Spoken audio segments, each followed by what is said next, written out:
지금 제가 써놓은 이 대목은 유식 30송에는 안 들어간 대목입니다.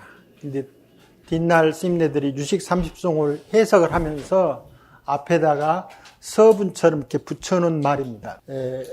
그래야 아마 여기 이제 이 책에는 30송만 들어있기 때문에 이 개송이 없는데, 제일 처음에 보면은 개수 유식성 만분 청정자 아금석 피설 일학 제유정 했는데 여기서 이제 머리 숙여 절합니다 그 말이죠. 근데 어디에 절하냐면은 유식성에 절하고 만청정자에 절하고 분청정자에 절하고 이렇게 합니다. 그래서 이 만청정자는 부처님을 말하고 분청정자는 여러 보살님들이나 수행이 많이 되신 분을 이야기합니다. 그 다음에 제가 이제 유식 30송에 대한 것을 석피설할 때 이 피설을 유식 30송이다 이렇게 이야기해도 되고, 아니면 이제 그냥 부처님 말씀을 해석한다 이렇게 해도 되는데, 이것이 유식 30송이 쓰인 뒤에 붙여진 걸 보면은 유식 30송에 대한 설명을 해서 모든 유정들로 하여금 좋은 일이 있게 하기 위해서 내가 이 유식 30송을 이야기한다 이런 대목이 지금 앞에 붙어 있는데 여기는 지금 없는 것 같습니다. 부처님이 그 불교에서는 여러분이 이제 이 본각이라는 말을 이렇게 많이 들을 겁니다. 우리가 본래 깨달음이라는 말을 많이 듣는데, 그러면 우리가 본래 깨달은 사람인데 왜 중생이 됐는가 이렇게 생각을 할지 모르지만, 깨닫지 못한 사람은 한 번도 본래 깨달아 본 적이 없습니다. 본래 인연이라고 하는 것은 우리가 흔히 이제 불교에서 가장 많이 쓰고 있는 말이 이제 인연이란 말인데, 부처님이 깨달으신 법이 뭐냐면은 인연법 또는 연기법이라고 그렇게 이야기하죠. 이게 깨달음이 뭡니까 하면은 연기법을 아는 것이 깨달음인 거예요. 그래서 부처님께서도 나를 보는 것은 연기법을 보는 자고, 연기법을 보는 자는 나를 보는 자라고 이렇게 말씀을 해 놓으셨습니다. 그래서 우리가 깨달은다고 하는 것이 무슨 특별한 일이 아니고, 연기법을 보고 아는 것이 깨달음이다 그렇게 했거든요. 그러니까 연기법을 알기 전까지는 아무도 깨달음이 안 되는 거예요. 그럼 연기법을 알 때 뭡니까? 비로소 깨닫는다고 해가지고 이걸 시각이라고 그렇게 이야기하는데, 이 시각을 하고 보면은, 깨닫고 보면은 어떤 상태가 되느냐면, 이 연기법이라고 하는 것이 부처님이 만드는 법이 아니거든요. 있는 법을 이제 아는 거예요. 그래서 이 연기법이라고 하는 것이 본래부터 연기법으로 계속하고 있었다는 거예요. 근데 그것을 아무도 모르는 거죠. 그런데 이제 부처님이 비로소 연기법을 깨닫고 보니까 이 연기법이라고 하는 일이 무슨 역할을 하느냐면은 우리가 말하는 깨달음의 역할을 하고 있는 거예요. 근데 그것이 어떤 말이냐면은 어떤 사람에 대해서 처음 봤었을 때, 이 사람이 어떻다라고 하는 인상을 받을 때, 그 인상을 받은 가장 큰 특징은 이 스님을 봤을 때 이 스님에 대한 인상을 내가 그리는 거거든요. 그러니까 이 스님이 나한테 어떤 인상을 주는 것도 아니었는데, 척 보고는, 저 얼굴은 이렇대, 저 얼굴은 이렇게 하고 내가 인상을 그리는 거예요. 그러니까 어떤 사물을 파악할 때 그 사물에 대한 이미지를 내가 가지고 있는 거죠. 그러니까 이때부터는 어떤 것을 안다고 하는 것이 내가 아는 게 아니고, 내가 이미 그렇게밖에 알 수 없는 그런 상태를 알게 되는 거예요. 이게 안다고 하는 것은 무엇을 아는 게 아니고, 우리가 흔히 말하는 내 마음을 아는 거예요. 내가 저 사람을 보고, 이렇게 생각하면은 그 사람이 그렇게 보이는 거고, 저 사물에 대해서 저렇게 생각하면은 그렇게 보이는 거예요. 그러니까 사물을 보는 게 아니고 사물을 어떻게 생각하느냐를 내가 보는 거예요. 이게 모든 사물에 항상 뭐가 들어있느냐면 내가 그 사물을 그렇게 보도록 되어 있는 거예요. 예를 들면 요즘 우리가 이 부자 되는 것이 가장 큰 사회 이슈로 되어 있는데, 이 사회는 다 부자 될 수가 없어요. 그런데 마치 모든 사람이 다 부자 될 것처럼 생각을 하는 거예요. 그래서 너희가 정부에서, 학교에서 이러이러 하면은 부자 될 것이다라고 말하거든요. 그런데 그 말을 오늘날만 하는 게 아니고 계속 오랜 세월 동안, 수마할 년 동안 모든 통치자들은 그렇게 해놓은 거예요. 너희가 정부에서 말하는 것을 잘 따르면 먹을 것도 충분히 주고 뭣도 해서 아주 좋게 된다라고 하는 이야기를 인류가 집단이 돼가지고 어느 정도 이 정부 형태라든가 정치 형태를 갖추고 나면 항상 하는 말이 당신들을 편안하고 부자시켜주게 했다는 거예요. 그러나 지금까지 한 번도 그것을 갖는 사람 아닌 사람들, 우리가 말하면 기득권자라든가 이미 어떤 그런 사람 아닌 사람들도 전부 다 부자 된 적은 한 번도 없어요.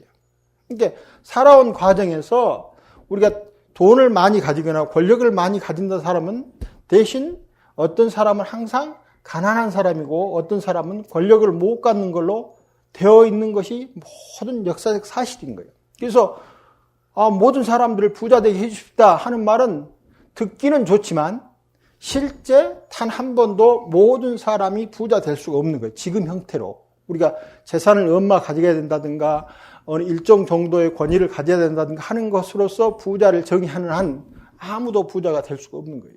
특히 이제 그런 부자들이라고 해서 모든 게 편하느냐? 그렇지 않죠. 우리는 어떤 돈이 생기면 물건을 사는 거거든요. 그러니까 우리는 돈을 가지고 뭘 살려고 돈을 버느냐면은 뭘 사기 위해서 돈을 버는 거예요. 그런데 부유한 사람들은 뭘 하려고 하냐면 돈을 사기 위해서 물건을 만드는 거예요. 회사에서 물건을 만드는 것은 그걸 팔려고 만들 때 더 기본적으로는 다른 사람이 가지고 있는 돈을 그 사람이 사가는 거예요. 자본가들은 상대가 가지고 있는 돈을 사기 위해서 물건을 만들 거고 소비자들은 자기가 가지고 있는 돈을 팔아가지고 물건을 사는 거예요. 그런데 100만 원짜리 물건을 하나 가지고 있고 돈을 100만 원 가지고 있으면 누가 더 권력자입니까? 돈을 가지고 있는 사람이 권력자예요. 여러분이 물건을 살 때 가서 살 때는 여러분 우리가 돈을 가지고 있어요. 그래서 상점에 물건을 살려고 하면은 그 상점 주인이나 점원들이 우리한테 아주 서비스를 잘하는 거예요. 왜 잘하느냐? 내가 권력을 가지고 있기 때문에 돈이라고 하는 권력을. 그런데 그 돈이 내가 물건을 딱 산 다음에 가서 상품을 좀 바꿔주십시오. 그 다음부터는 이거 바뀌어 있어요. 나한테 권력이 없어져 버렸어요. 이게 부자 되는 사람들은 뭘 사고 있느냐면은 어떠한 것이 권력이 있는가를 아주 우리 흔히 말하는 동물적 감각으로 아는 거예요. 그래서 모든 부자들은 항상 돈이 있으면 다시 이 돈에 플러스 알파를 만들기 위해서 계속 노력을 하는 거예요. 자, 그런데 나한테 돈이 100만 원 있어요. 그럼 나로 하여금 돈을 쓰게 만들어야 돼요. 돈을 쓰게. 내가 그 돈을 안 쓰고 가만히 있으면은 안 쓰고는 있지만 잠재적 권력으로 나한테 있는 건데 그 호주머니에 든 돈을 이쪽으로 옮겨가게 하면은 이 사람이 그걸 갖는 거예요. 그럼 자본가들은 내 손에 들어있는 돈을 자기한테 가도록 만드는 거예요. 그럼 우리한테 뭘 하겠습니까? 당신은 위대한 소비자입니다. 라고 우리한테 계속 유혹을 해야 되는 거예요. 돈을 쓰는, 소비하고 뭐 하는 것이 마치 권력인 것처럼 우리한테 세뇌를 시키는 거예요. 그래서 우리 호주머니는 돈이 없이 계속 소비를 하도록 만드는 거예요. 그러면 이 소비하는 특징은 실제 우리가 소비하고자 하는 게 아니고 소비를 해야 부자가 되고 그 다음에 소비를 하는데 가만히 있으면 소비가 안 되는 거예요. 소비하도록 우리를 유혹을 해야 돼. 무언가를 가지고 네가 이걸 가지면 좋다 뭐다 계속. 그래서 이제 일단 그걸 갖기 전까지는 그걸 갖고 싶은 거예요. 그래서 이제 막 간다 가지고 돈을 벌어서 어떤 물건을 딱 삽니다. 이 물건을 사놓고 나면은 그 사람이 또 돈을 버는 거예요. 그런데 이 물건에 이 사람이 만족되면 어떻게 썼습니까? 다시 이 자본가가 소비자 호주머니에 있는 돈을 가져갈 수가 없는 거예요. 그래서 물건을 만들어 놓고 소비자로 하여금 만족하지 못하도록 또 만들어야 돼요. 계속 우리를 소비하게 만들어야 되는 거예요. 이 사회가 우리 스스로 한 번도 만족할 수 없게끔 되어 있는 거예요. 사물을 볼 때 어떻게 되어 있느냐 하면은 기존에 우리가 가지고 있는 것 가지고는 무엇이든지 만족할 수 없는 양태로 계속 흘러가도록 되어 있는 거예요.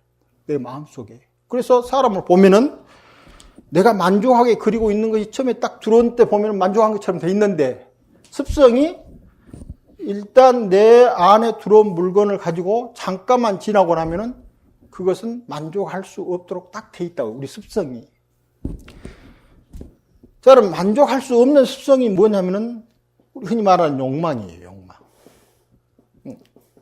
마음심자로 탐욕이 되고, 그냥 이제 마음심이 없으면 하고자 하는 거예요. 그런데 여기서 하고자 하는 것을 있는 것에서 만족하고자 할 수도 있는 거예요.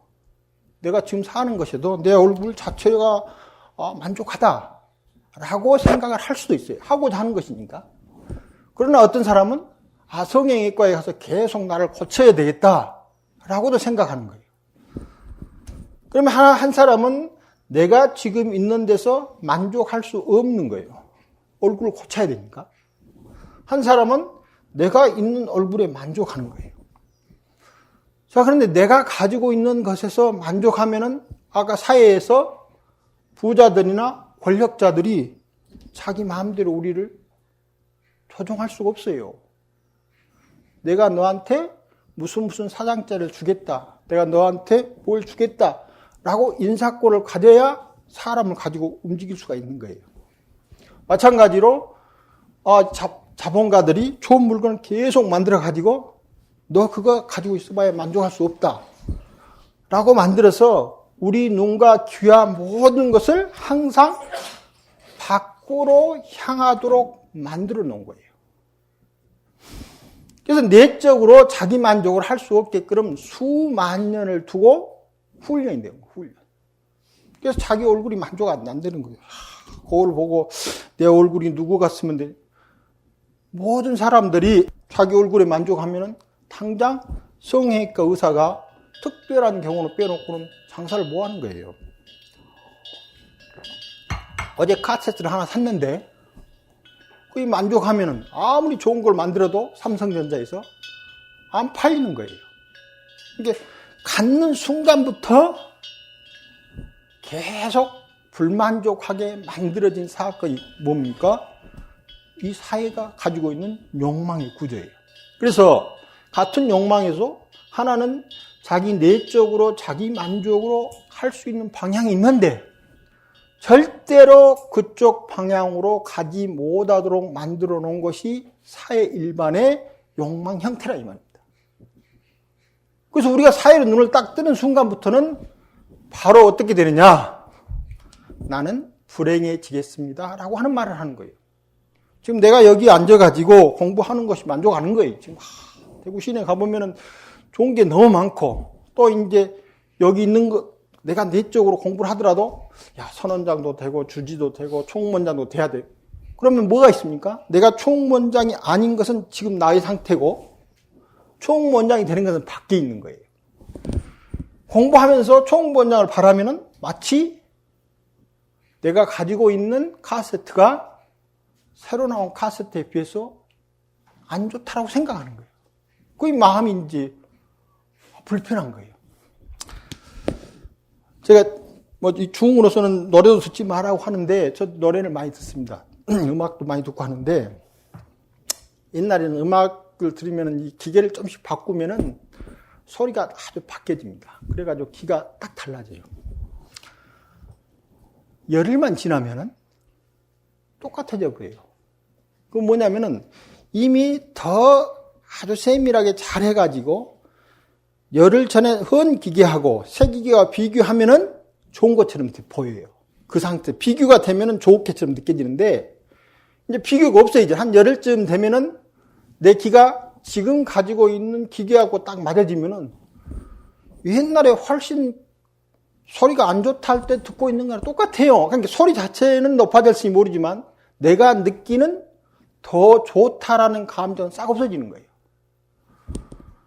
내가 지금 있는 상태에서 만족하지 않으면 계속해서 소리를 계속 만들어가야 되는 거예요. 그리고 어떤 일이 있느냐면은, 그 부산풍이라고 그러는데, 스피커가 막 100만 원부터, 몇만 원부터 시작하죠. 몇만 원부터 막 몇 억짜리가 있는 거예요. 그래, 이가 스피커 두 쪽을 1억짜리 해가지고 2억짜리 스피커를 가지고 음악을 듣는 거예요. 물론 그 다른 소스도, 다른 기기도 좋죠. 근데 옆집에 가서 들어보면은 1000만 원짜리 스피커를 듣는데 자기하고 별 차이가 없는 거예요. 그 가격 차이로는 20배가 되는데 소리는 20배 차이가 안 나는 거예요. 약간 좋은 거라, 자기가 들어봤을 때. 그러니까 늘 불만인 거예요.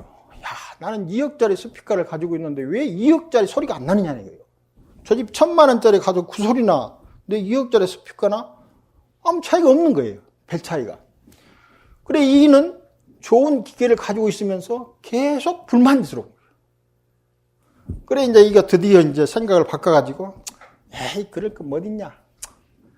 다운을 시켜가지고 200만 원짜리 스피커를 바꿔본 거예요. 200만 원 스피커도 굉장히 좋은 겁니다. 그래서 그걸 계속 듣다 보니까 내가 2억짜리 스피커 듣는 거나 200만 원짜리 스피커 듣는 거나 별 차이가 없는 거예요. 기가 잘 술준다니까. 그래, 이제 어떻게 됐느냐. 200만 원짜리 스피커가 2억짜리 스피커 소리를 내주는 거예요. 자기가 거의 만족하니까. 그래서 먼저 가지고 있었던 비싼 스피커를 이제 가격은 살 때보다 많이 떨어졌지만 그래도 비싸게 팔고 아주 싼 값에 스피커를 가지고 만족하게 듣고 있다, 이 말입니다. 그러니까 욕망을 밖으로 향해서는 결코 채워줄 수 없는 거예요. 자, 왜 그러냐면은 욕망이라고 하는 것은 있는 것에서는 결코 만족하지 못하도록 되어 있는 거예요. 그러니까 무엇인가를 계속 우리 요즘 말한 대로 업그레이드를 시켜가고자 하는 것이 욕망의 본성이에요, 본성. 그게 뭡니까? 여기서 말하는 이미지. 내가 만들어 온 이미지인데 이 이미지를 가지고, 이미지는 하나만 가지고는 알 수가 없어요. 자, 여기서 도라는 말이 있고 도라는 소리가 있고 여기가 네라고 하는 소리가 있는데, 이 도라고 하는 소리의 높이라 무엇을 알려면은 이건 반드시 뭐하고 비교되냐면 네하고 비교가 돼야 돼요. 네하고 계속 도라고 똑같이만 나오면은 그것이 도인지 네인지 알 수가 없는 거예요. 모든 소리가. 이게 모든 것은 다른 것과 달라졌을 때 그 차이만큼 우리가 아는 거예요. 근데 여러분, 도가 더 좋은 소리입니까? 레가 더 좋은 소리입니까? 세상에는 더 좋은 소리가 없어요. 도는 도의 소리예요. 좋고 나쁜 소리가 아니고, 레는 레의 소리예요. 좋고 나쁜 게 없어요. 그런데 이걸 만들어 갔을 때 이제 여기에다가 자기 성향이 겹쳐지는 거예요. 나는 도를 들으면은 이런 것이 나오는데 레를 들으면 안 된다. 두 개가 비교되는 거예요. 그러면 도는 좋아지고 레는 안 좋아지는 거예요. 반대로 어떤 사람은 레는 좋아지고 도는 안 좋아져요. 자, 그러면 이때에서 좋고 나쁨이 어디에 있느냐 하면은 도에나 레에 있는지 아니고 도와 레를 비교하는 데 있는 거예요. 이 비교가 뭐니까 여기서 말하는 안다라는 거예요. 도와 레가 차이가 없으면 도인지 레인지 알 수가 없는 거예요. 그러면 마음이라고 하는 것이 뭡니까 하면은 바로 아는 거예요. 안다는 것이죠. 그런데 우리가 마음이 압니까? 마음이 아는 게 아니고 여기서 말하는 도라든가 내라는 소리를 만들어내는 것은 내 마음이 만드는 게 아닙니다. 세상의 인연에 따라서 도로 나오는 거고 내로 나오는 거예요. 그러면 도, 내를 내가 비춰서 내 마음속에 거울처럼 비춰진 그 도를 내가 그냥 보는 거예요. 자, 여기서 그냥 보는 거, 이걸 알아차림이라고 그러는데 불교 정념이라고 그러죠. 바른 주시고 기억인 거예요. 알아차리면 반드시 뭐가 있습니까?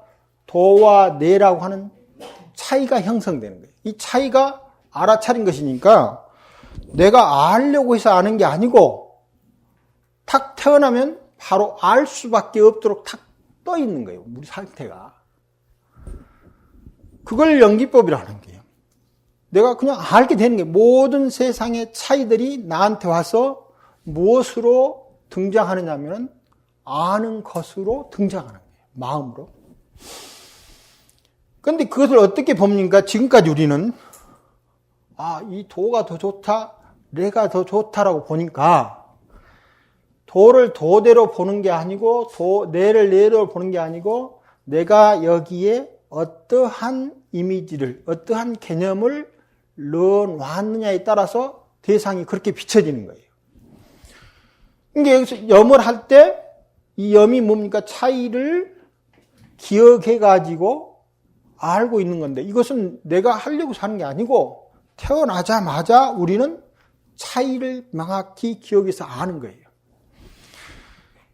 그런데 정념하고 그러면 사념은 뭡니까? 기억된 차이를 기억이라고 보지 않고 여기에서 말하는 당신이 이렇게 하면 부자 될 것이다 라고 우리한테 주어진 전통의 이미지대로 보면은 그것은 현재를 보는 게 아니다. 제대로 보는 게 아니고 주어진 것만을 가지고 보는 거예요.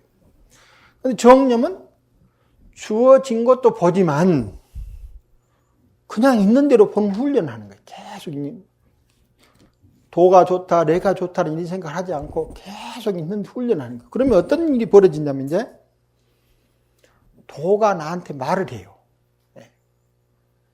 음악이 나한테 와서 말을 해줘요.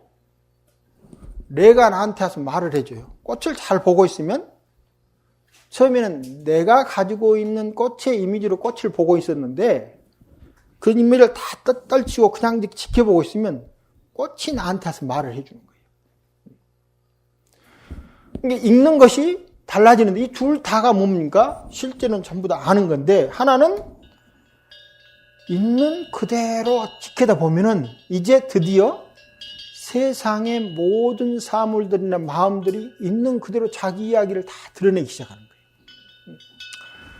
부처님이 시각이라고 하는 것은 무엇냐면은 모든 마음을 놓고 보니까 온 세상의 유정들이나 사물들이 자기 이야기를 다 하는 소리가 들리는 거예요. 아픈 사람은 아픈 이야기를 하고 기분 좋은 사람은 기분 이야기를 하는데 그런 이야기들이 이제 내가 너는 왜 이렇게 이걸 가지고 좋아하느냐, 너는 왜 이걸 싫어하느냐 이렇게 하는 마음을 가지고 이 상태를 보게 되면은 이 사람이 나한테 말을 해줘도 안 들리는 거예요. 그럼 전에도 그이는 나한테 말을 해주는 거죠. 계속. 그러나 너 왜 그렇게 이야기, 공부를 네가 잘해야지, 공부를 잘못해서 그랬다. 그게 잘못된다 이거. 그래가지고 다른 것이 이야기해준 소리를 전혀 듣을 수 없고 내 이야기만 막 계속 일방적으로 하는 거예요. 자, 여러분이 살아오면 가정에서 이건 그 사회적으로 참 안 좋은 일인데 이제 그 아들이 자기 가족을 전부 이제 해쳤어요. 그래야 뭐 죽지는 않았는데 재판을 받게 됐습니다. 아들이. 아버지한테 하는 말이 무슨 말이냐면 재판장에서 잘못했다는 말을 하기가 그렇게 어렵습니까? 그렇게 이야기하는 거예요. 이게 아들이 아버지의 여러 가지 성향을 타고났지만 자기가 살아오는 것은 다르거든요. 그런데 이제 아버지가 세상을 살아보니까 네가 그렇게 살아서는 참 힘들다. 이 가난이나 권력이라든가 이런 그 구조적 형태로서 네가 힘드니까. 그 내가 봤을 때는 네가 이렇게 살았으면 좋겠다라고 이제 우리한테 끊임없이 이야기하지만 그것이 그렇지 않잖아요. 부모 자식 간에도. 근데 이제 어느 날 이제 아버지나 위의 어른들한테 충족되지 못한 자식이 되면서 이제 계속 스스로가 스스로를 안쪽으로 문제를 만들어가고 또 그러다 보니까 이 아버지하고 아들 사이가 엄청 힘들어지는 거예요. 그래 이제 어느 날부터 이제 자기가 아버지를 이길 수 있는 힘을 딱 가진 거예요. 육체적 힘을 딱 클 때 이제 아버지한테 이렇게 해코지를 하는 거예요. 그 이제 재판을 받을 때 이제 하는 이야기가 그 잘못했다는 이야기 하기가 그렇게 어렵냐는 거예요. 아버지한테. 근데 실제로 많은 아버님들이 속으로는 마음 아파하면서도 어렸을 때부터 훈련을 받아오는 거지. 남자가 그래서는 안 되는다. 여자가 그래서는 안 되는다. 이 훈련을 아기 때부터 계속 받아오는 거예요. 그래가지고 만일에 자식 앞에 가가지고 내가 잘못했다. 이 말을 하게 되면 어떻게 됩니까? 남자로서 아버지로서 권위가 사라지면서 동시에 나의 존재가 없어진다는 이미지가 딱 들어있는 거예요. 그런데 반대로 이제 이 집안도 이제 문제가 굉장히 붙어 있는 거예요. 그래가지고 이제 어떤 정신과 의사가 아버지하고 아들을 상담하게 될 이유가 있었어요. 근데 이제 아버지가 아들을 계속 꾸짖다가 감정이 너무 복받쳐가지고 눈물이 막 팍팍 나버린 거예요. 아들 앞에서. 그러니까 아버지가 큰일 났는 거예요. 내가 어른이 돼가지고 아버지가 돼가지고 아들 앞에서 울었다. 이걸 이제 가서 정신과 의사한테 지금 이런 상태가 됐는데 어떻게 되냐고 상담을 하고. 그래 이제 아들을 불러서 물어보니까 아들이 뭐라고 하냐면은 처음으로 아버지다운 아버지를 봤습니다. 이렇게 이야기하는 거예요. 그러니까 아버지는 눈물을 흘리는 것이 이건 이제 사람으로서 이 아버지로서 이거 존재의식이 사라진다라고 생각하는데 아들은 그때야 비로소 아버지를 다 품에 안게 되는 거예요. 또 어떤 집은 이제 가족이 좀 다 나가가지고 아들하고 아버지하고 사는 거예요. 둘이 이제 식사를 하는 거예요. 그런데 가족이 여럿이 있을 때는 한 번도 아들한테 딸한테 음식을 하나 한다든가 뭐 한다 이런 게 하라고 항상 이렇게 있었거든요. 만약 그게 없어지면은 아버지로서 권위가 없어진다고 생각하는 거예요. 둘이 일대일로 딱 남은 거예요. 그래 이제 그 아들을 위해서 아버지가 밥을 만들어가지고 같이 먹으면서 마지막 남은 고기 한 점을 아들 수제에 딱 올려주는 거예요. 그 아들은 그걸 딱 한 번 경험하고 평생의 아버지를 닦게 하는 거예요. 그러니까 우리가 심어진 이미지가 상대한테 어떻게 미치는지를 전혀 보기도 전에 내적으로 그렇게 행동할 수밖에 없도록 된 한 가지 길. 이게 틀린 길은 아니지만 다른 사람하고 만들어서 그 길만이 옳은 길이 아닌데 그 길만이 옳은 길이다고 생각하면서 딱 보기 시작하면은 그걸 뭐라고 하냐면 잘못된 길, 사념이라고 그래요. 다른 길이 전혀 안 보이는 거예요. 그러니까 내가 익혀온 차이들만 보이는 거예요. 그런데 그 마음을 부처님께서는 이제 계속해서 하다 보니까 내 마음을 전부 놓다 보니까 무슨 소리가 들리냐면 아들 소리도 들리고 딸 소리도 들리고 나무 소리도 들리고 새 소리도 들리고 이런 것이 계속 들려지면서 실제 그래서 내 마음에서 이제 그대로 비춰지는 거예요. 상대가 이야기한 게 아니고 나하고 어울려서 그 마음들을 그대로 느껴가는 거예요.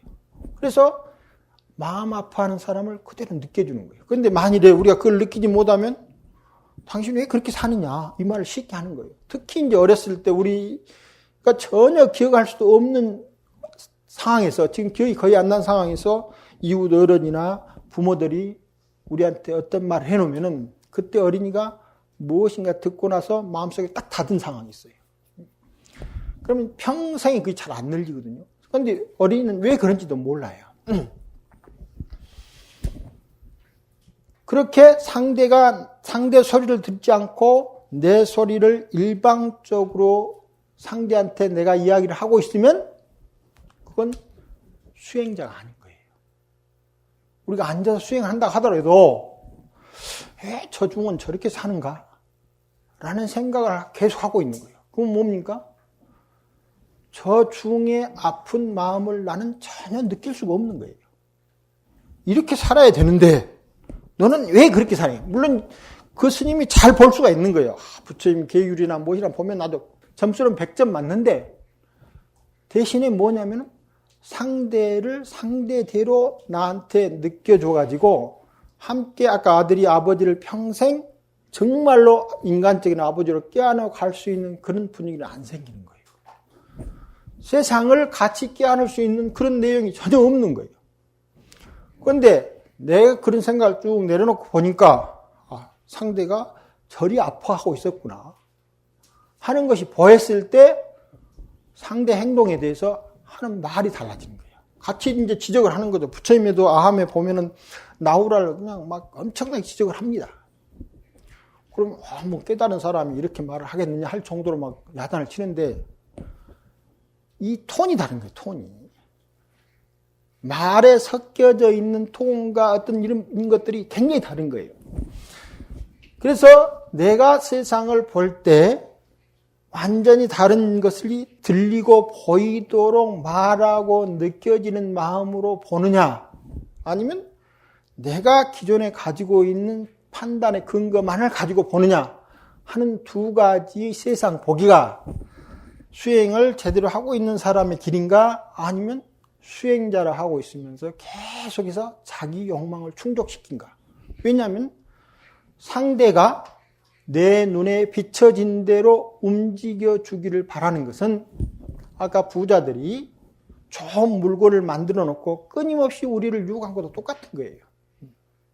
그러니까 우리가 그런 마음을 가지고 있으니까 좋은 물건 나왔습니다. 그러면 백판 가서 또 사야 되는 거예요. 어저께 샀는데 다른 사람이 가가지고 다른 명품을 가지고 있는 거예요. 그러면 또 이제 마음이 아픈 거예요. 그러면 수행자의 명품은 뭐냐? 내가 참선을 다 하고 있었더니 희한한 것이 보이는 거예요. 너 그거 못 봤지? 나는 본 거예요. 이 생각을 가지면 수행자가 수행의 경험을 명품으로 소유하는 거예요. 거기다가 이렇게 딱 했더니 병도 사라졌어요. 여러분, 병 사라질 거 별로 그렇게 기뻐할 것도 없어요. 병 들었다고 하는 것도 별로 아파할 것도 없는데, 한 50에 들어서 암이 걸렸다. 그래가지고 다 기도를 했는데 나았다. 그럼 우리는 이제 굉장히 잘 살 것처럼 생각하잖아요. 그래 봐야 30년이에요. 태어날 때부터 우리는 전부 다 평균 잡아서 80대면 죽게 돼 있는 거예요. 79세 병이 나았다. 1년 뒤 있으면 죽어요. 병이 나은 겁니까? 아무것도 없어요. 내가 병을 어떻게 대하느냐 하는 차이에 의해서 세상에 어떻게 살아가느냐 하는 것이 결정되는데, 묘하게도 그렇게 살면은 병도 나은 사람도 많지만 안 나아도 편해지는 거예요.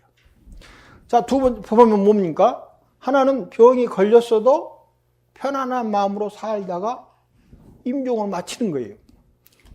죽음을 딱 받아들여가지고 죽음을 편히 가는 기도를 하는 사람들은 병이 안 나도 편안히 잘 죽어요. 그런데 그 병이 낫기를 원하는 거예요. 계속. 나을 수도 있고 안 나을 수도 있지만 낫기 전까지는 계속해서 지금 내 몸 상태가 불만한 병이 들어있으니까. 자, 그래야 그분이 다행히 갔다가 낫으면 다행인데, 안 낫고 하면은, 같이 죽었다 하면, 한 사람은 계속 자기 삶을 안 좋게 생각하고 죽고, 한 사람은 잘 사는 거예요. 자, 여기서 둘이 같이 병이 든 거예요. 병 안 든 우리도 마찬가지인 거죠. 자, 우리가 지금까지 살아왔으니까 50, 60 이렇게 나이 돼가지고 있으면 계속 80까지 살고 100까지 살처럼 보여도 알 수가 없는 거거든요. 그러니까 자기 앞의 삶을 어떻게 바라는가 하는 그 내용이 내 삶을 만족하게 보느냐 안 만족하느냐 보는 문제예요. 불교에서 아까 말한 데서 다 앉았더니 하고 또 마음이 탁 들고 또 조실스님한테 가가지고 뭐 선문답을 탁 했더니 막 탁탁 통과하고 굉장히 좋은 것처럼 보여도 배고플 때 자기 입맛에 안 맞는 밥을 딱 먹으면서 어떤 생각이 탁 오느냐 하는 것이 보다 더 자기 삶이에요. 그 상태가 지속되지 않는 거거든요. 여기서 이제 부처님께서 말한 연기법이라 하는 게 그게예요. 자, 당시에 브라만교가 인도에서 지금은 힌두교로 바뀌었습니다. 브라만교가 있는 거예요. 자, 그럼 브라만교에서는 뭘 이야기하느냐면은 네가 수행하다가 명품을 경험하면은 너는 명품 인간이다 이렇게 된 거예요. 너는 깨달은 명품 인간이다. 그다음에 너는 수행을 했는데 아무것도 경험하지 못했다. 너는 하품 인간이다 이렇게 본 거예요. 부처님께서 이 생각이 틀렸다고 그런 거예요. 이 세상에는 명품 인생도 없고 하품 인생도 없다는 거예요. 한번 생각해 보십시오. 아까 알아차린 마음이 있던데 때가 되면 배가 고픈 거예요. 배가 고프면 배부른 것하고 배고픈 것하고 차이가 이렇게 쭉 가다가 이제 역전이 되면은 배부른 것은 사라지고 배고픈 것이 일어나는 거예요. 이것이 이 몸과 밖에 있는 우주하고 교환해서 계속 살아왔을 때 느껴지는 암인 거예요. 자, 배고프면 아는 거예요. 뭡니까? 몸과 내 마음이 지금 현재 인연에서 변화가 오니까 배고픈 것을 아는 겁니다. 자, 참선을 쭉 합니다. 참선을 쭉 하면은 의식과 몸이 바뀌는 거예요. 변화가 오는 거죠. 그래서 지금 일상에서 느끼고 있는 의식과 몸은 바뀌고 선정의 경험은 이렇게 올라가는 거예요. 아까 말한 대로 배부른 것은 내려가고 배고픈 것은 올라오는데 이 교차점이 있는 거예요. 이 교차점이 형성되면서부터 여기서부터 특별한 선정 체험을 하고 배고픔을 느끼는 거예요. 자, 두 개 안다는 시스템이 하나도 다르지 않는 거예요. 누가 아느냐? 내가 알려고 하는 게 아니에요. 바로 법계가 되어 있는 마음이 배고픈 상황에 딱 도달하면 배고픔으로 떠오르고 마음을 고요히 하고 있으면 고요한 상황에서 떠오르는 거예요. 여기서 중요한 것은 이런 상황을 경험하는 게 아니고 이런 상황에서 내가 어떤 마음으로 이 상황을 지켜보느냐는 거예요. 근데 만일에 이렇게 해가지고 특별한 경험을 했는데 그것이 대단히 좋다 라는 생각을 딱 갖고 있으면 그걸 경험하지 못한 이 생각은 안 좋은 삶이 되는 거예요. 그럼 매일 좋았다. 앉아있으면 좋은 거예요. 또 안 앉아있으면 기분이 안 좋은 거예요. 그 삶이 좋았다, 안 좋다, 좋았다, 안 좋다 하는 것을 뭐라고 하냐면 무명풍이라고 해요. 무명풍. 그 바람이라고, 바람. 흔들리는 마음이죠. 이 사건이 계속 우리한테 끊임없이 일어나는 거예요. 계속 배부르면 좋을 텐데 배가 고픔인 거예요. 또 배가 계속 고파가 있어서 차라리 편안했으면 좋을 텐데 어쩔 때는 많이 또 먹는 거예요. 그래가지고 상황이 왔다 갔다 하는 거예요. 그래서 배고픈 길을 계속 바라고 있으면 배고파진 것이 안 좋고 배가 좀 아주 편안하기를 바랐었는데 배가 더 불러가고 더 불어지면 또 안 좋은 거예요. 그래서 하나의 사건이 내가 어떻게 바라느냐에 따라서 좋고 나쁜 사건이 계속 들려요. 눈에 계속 좋은 것만 보이고 귀에 좋은 것만 계속 들려야 되는데 어떻게 그게 그렇게 됩니까? 하루 먼저 중대했다고 해서 행자방에 탁 더 있으면 바로 굉장하잖아요. 그럼 막 이렇게 하잖아요. 듣기 싫은데 그 소리를 내가 지금 밖에 살면서 수십 년 들어왔는데 절에 오니까 또 들리는 거예요. 그 소리가. 이제 그 소리 들을 때는 기분이 계속 안 좋다가 또 절에 와서 가만히 있으니까 좋은 거예요. 그래서 계속 좋다, 나쁘다 왔다 갔다 하는 거예요. 마음이 있는 것을 보는 게 아니고 어떤 상황을 상계해서라서 내가 하품 인생이 됐다가 명품 인생이 됐다가 계속 하는 거예요. 브라마는 뭡니까? 이제 명품 하품이 이제 선천적으로 결정돼 있다라고 이야기하는 거예요. 너는 태어날 때부터 명품 인간으로 태어났고 너는 태어날 때부터 하품 인간으로 태어났다. 저 명품 인간이 누가 되어 있습니까? 브라만이 되는 거죠. 하품 인간은 누가 됩니까? 수두라가 되는 거예요. 그런데 우리가 그렇게 있는 거예요, 실제로. 무슨 말입니까? 내가 다 수행한 위대한 수행자다. 수행하지 않는 사람을 너는 왜 그렇게 하찮은 삶을 사냐라는 사고가 사회적으로 표출된 것이 계급사예요. 내 마음속에 너는 왜 그렇게 살아? 라는 마음과 당신은 훌륭히 삽니다. 라는 마음이 계속 고착돼 가지고 그 삶의 내용을 듣는 게 아니고 내가 그런 식으로 계속 명품과 하품을 만들어 놓으면은 그런 사회가 딱 되면은 저절로 개인한테 그런 사회적 특성을 만들어 놓고 사회적으로 그걸 계속 훈육을 시키는 거예요. 어떻게 훈육시키냐면은 브라만의 계급들은 인도에서는 브라만은 어떤 계급이냐면은 사회를 리드하는 계급들이거든요.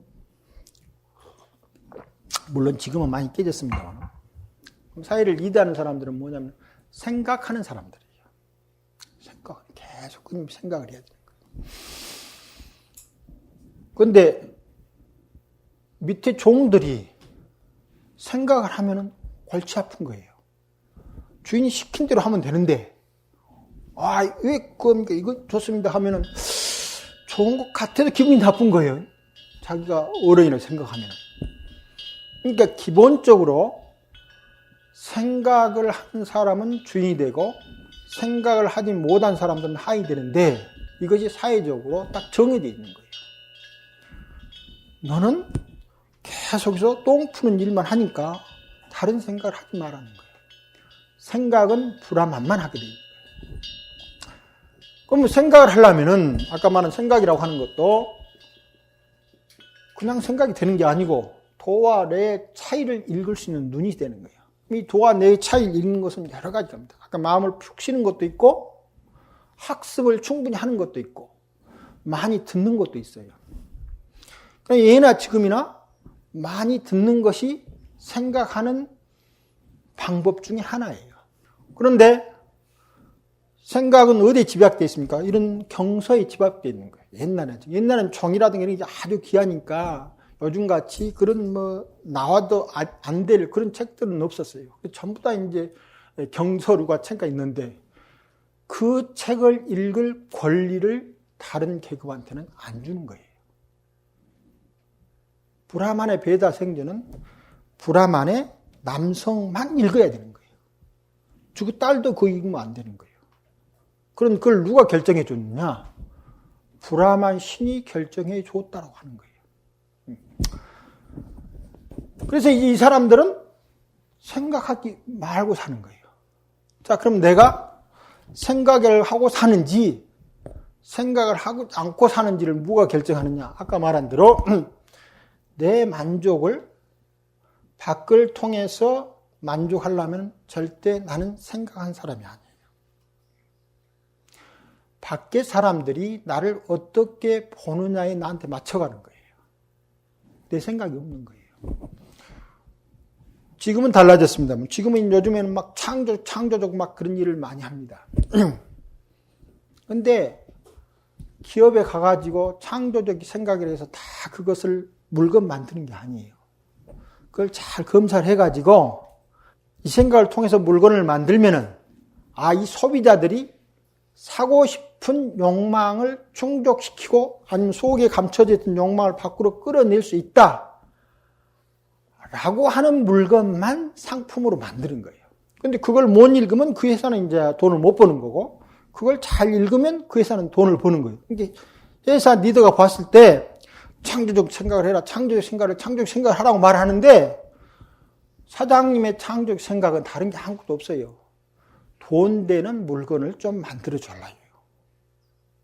그 사람이 아주 자주 기발한 생각을 하는 것은 아무 필요 없고 돈 되는 물건을 만드는 것이 창조적 생각인데 왜 이렇게 중요하냐면 요즘 창조라는 말이 중요하게 됐냐면 옛날엔 물건이 너무나 없습니다. 그래서 텔레비전 만들어 놓으면은 누구라도 사가요. 물건이 없어서. 그때 소비자도 돈이 없으니까 텔레비전을 못 사고 또 텔레비라고 하는 물건이 엄청 적으니까 대충 만들어도 팔린 거예요. 그런데 요즘은 전 세계가 아주 엄청난 좋은 것을 만들어 놓으니까 어떤 텔레비가 더 많은 소비자의 성향의 욕망을 충족시키느냐 하는 것을 못 만들면 망하는 거예요.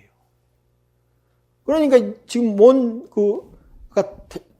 다국적인 대부분 자본가들은, 이건 우리가 말하는 부자가 아니고 여기서 이 부자는 거의 세계적인 자본가들이죠. 이 자본가들의 생각은 끊임없이 소비자를 유혹할 수 있는 것을 생각하라. 자, 사무실에서 열심히 생각하는데 자유로운 생각이 아닌 거예요. 날마다 생각하는데 무슨 생각이냐면 생각이 딱 갇혀있는 생각이에요. 이 생각은 자유로운 생각이 아니고 끊임없이 스트레스를 받는 생각이에요. 내가 살 때 기본선은 이렇게 움직였으면 좋겠네, 저렇게 움직였으면 생각을 갖고 있는데 그 생각에 오는 답이 그렇게 안 움직여졌을 때 내가 마음이 불편하면은 나는 자유롭게 생각을 하는 게 아니에요. 이렇게 움직여졌을 때 하는 것은 여기서 사람들이 80명, 80명, 60명, 60명이 다 동시에 움직일 수가 없거든요. 내가 생각을 하는 것은 관계없는데 다른 모든 사람들이 그렇게 움직여주기를 바라면은 나한테 뭘 주느냐면 스트레스 주는 거예요. 아까 말해서 대규모 자본가가 소비자를 유혹할 수 없는 생각을 주는 거예요. 그러니까 내가 생각을 하면서도 계속 스트레스를 받는 거예요.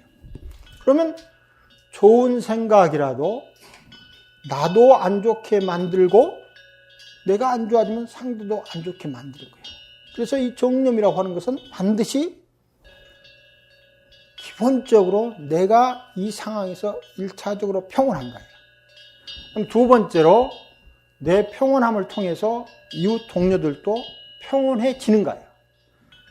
근데 여기 문제가 있는 거예요. 몇 사람 이렇게 모여놓으니까 아까 말한 대로 이 추구하는 욕망이 똑같은 거예요. 그러면 같이 있을 때는 서로가 잘 모르는 거예요. 그래서 우리가 몇 사람이 같은 생각을 갖고 있다 해서라도 그것이 정말로 같은 생각인가라고 다시 살펴보는 것을 뭘 통해서 해야 되냐면 학습과 이야기와 많은 것을 통해서 해야 되는데 그렇게 해놓으면 통치자들이 골치 아픈 거예요. 내 생각만 쫙 따라야 되는데. 그래서 옛날에는 통치자들이 우리들로 하여금 생각을 못하게 만들기 위해서 뭘 하냐면 공개 처벌을 하는 거예요. 네가 이런 행동을 하면은 이런 벌을 받을 것이다. 그래서 지금부터 100년, 200년 전에는 사람들을 파리 같은 우리가 보면 프랑스는 굉장한 자유국가니까 옛날처럼 자유국가 생각하는 것처럼 생각하지만은 불과 저렇게 한 지 얼마 안 됐습니다. 그 사람들 공개 채용을 해요. 그 말은 뭡니까? 네가 이런 생각을 하면은 죽이겠다예요. 전에 5060 때 계속 공안정국을 만드는 거예요. 공안정국을 만든다는 무슨 말이냐면은 너희들이 자유롭게 생각하지 말라는 거예요. 정부가 주는 것만 생각하라는 거예요. 계속. 그러니까 우리가 생각을 하더라도 그 생각을 제대로 생각하지 않는 거예요.